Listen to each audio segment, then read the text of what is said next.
Iranian protest movement now entering its third month. The regime is stepping up its deadly crackdown on demonstrators. CNN's Jumana Karacha is joining us now. She's got details. Jumana, I understand young children are also falling victim to the violence. What can you tell us? Wolf, this has been an unforgiving crackdown. We don't really know the true extent of the crackdown because of the government's restrictions on reporting, because of the restrictions on the communications in the country, on the internet, but the information we are getting, it's truly horrifying and shocking. The numbers, an estimate of more than 14,000 people who have been arrested since the start of the protest, men, women, and children, according to a UN official. And the death toll is continuing to rise. More than 340 people killed so far. This is according to one human rights group, and many of those killed are children. Wolf, we have to warn our viewers that some of the video in this report they will find disturbing. 9-year-old Kian wanted to be an inventor. He shows off a wooden boat he made for a competition. We don't know when this video was filmed. It surfaced on social media after little Kian was killed. He was one of a number of people killed Wednesday in what state media said was a shooting incident in the southwestern city of Ize, where anti-government protests have been raging for days. Family members say Kian was on his way home with his father when he was shot. The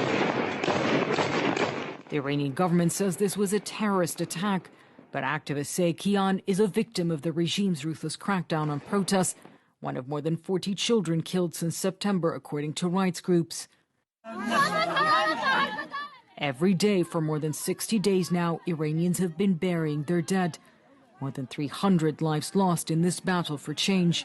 30-year-old Burhan Karami was shot in the head on Wednesday, according to activists.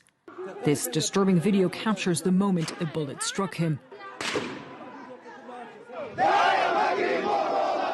At Karami's burial, mourners chant, "Mother, don't grieve for your child. We will take his revenge." With every funeral, their rage grows, the brutality only fueling their determination to risk it all for regime change. That regime struggling to contain the popular uprising is now sentencing protesters to death. Several have been handed the death penalty this week in what human rights groups say are sham trials, the repressive republic's latest attempt to crush the growing dissent. But nothing seems to be stopping the will of the people. The third month of the uprising began with a new wave of strikes and protests sweeping across the country. The rising voices for freedom refusing to be silenced.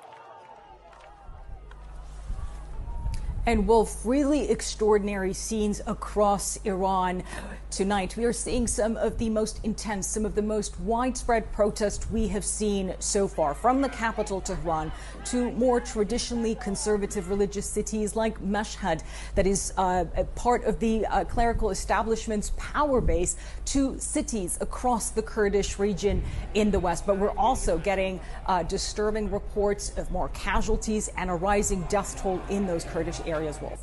We'll stay on top of this story for sure. Jumana Karacha, thank you very, very much. Coming up.